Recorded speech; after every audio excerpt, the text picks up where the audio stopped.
જય વાઘેશ્વરીમાં મમ્મી કિચનમાં તમારું સ્વાગત છે। આજે આપણે આમળા, બીટ, પાલક, દૂધી, હળદર તેનું આપણે જ્યુસ બનાવવાનું છે। આમળા આપણે છે આ આમળા એ આપણે 4-5 દિવસ હળદર અને મીઠામાં આથેલા છે, એટલે બહુ ખાટા ન લાગે। એકલા તમે એમ કરો આથેલા વગરના તો તમને જ્યુસ ખાટું લાગે, આ ખાટું ન લાગે। હવે આપણે આ છે આ આમળા લીધા છે, તે આપણે 8-10 આમળા લીધા છે, તે આપણે કટિંગ કરી નાખ્યા છે। અને આ બીટ છે, આ દૂધી કટકો, આ આમળા છે આપણા આમળા છે આ કટિંગ કરી નાખ્યા છે। વિટામિન થી ભરપૂર છે આ, એટલે તેના માટે આમળાનું જ્યુસ પીવું જરૂરી છે શિયાળા માટે। અને આ પાલક છે, પાલક પણ બહુ હેલ્ધી સરસ મજાનું। અને આ દૂધી ઠંડી એકદમ, એટલે દૂધી બહુ સારી, આ દૂધી શિયાળામાં પીવા માટે। આ હળદર, લીલી હળદર પણ બહુ સારી, આપણે હાંધા હાડકા બધા મજબૂત થાય આપણા। આ બીટ છે, બીટ પણ બહુ સારું, આ લોહી સારું બનાવે। એ વસ્તુ છે એ મિક્સ કરીને આપણે એનું જ્યુસ બનાવી નાખીએ। પાલક છે, આપણે પાલક એકદમ ધોઈ નાખીએ। આમળા તો આથેલા હોય એટલે આમળા કઈ ધોવાની જરૂર નહીં। હવે આપણે દૂધી છે એની સાલ ઉતારી નાખી છે, હવે તેને આપણે ધોઈ નાખીએ। બીટ પણ ધોઈ નાખીએ આપણે।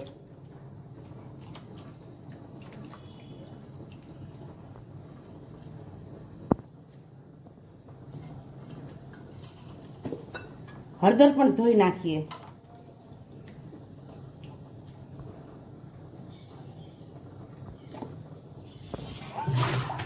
હવે આમાં આમળા છે આપણે એડ કરી દઈએ।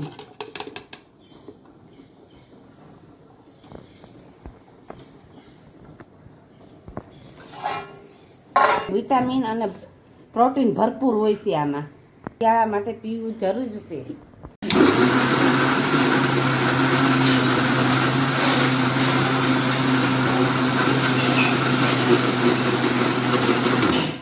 પાણી એડ કરી દઈએ।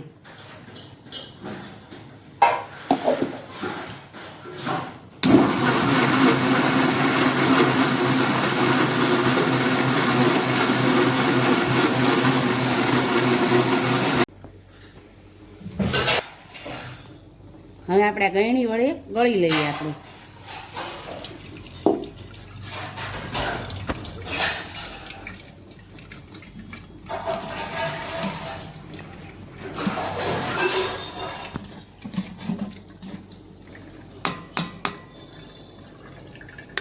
હજી આપણે એકવાર ક્રશ કરી નાખી, આપણે એકવાર ક્રશ કરી નાખ્યું, આપણે ફરીવાર આપણે કોઈ કટકા રહી ગયા હોય બીટના, આમળાના, એના કટકા, એટલે આ ફરીવાર આપણે ક્રશ એકવાર કરી નાખીએ પાણી એડ કરીને।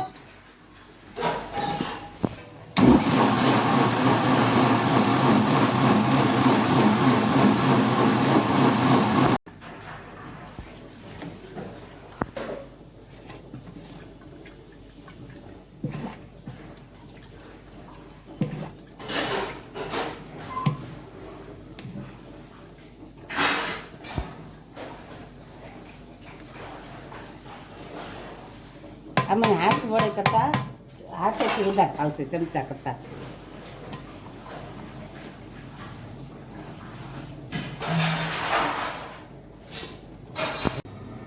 હવે આપણું જ્યુસ તૈયાર થઈ ગયું છે। પાલક, આમળા, બીટ, દૂધી, હળદર તેનું આપણે જ્યુસ તૈયાર થઈ ગયું છે। જો તમને અમારી રેસીપી પસંદ આવી હોય તો અમારી ચેનલને તમે સબસ્ક્રાઈબ કરજો।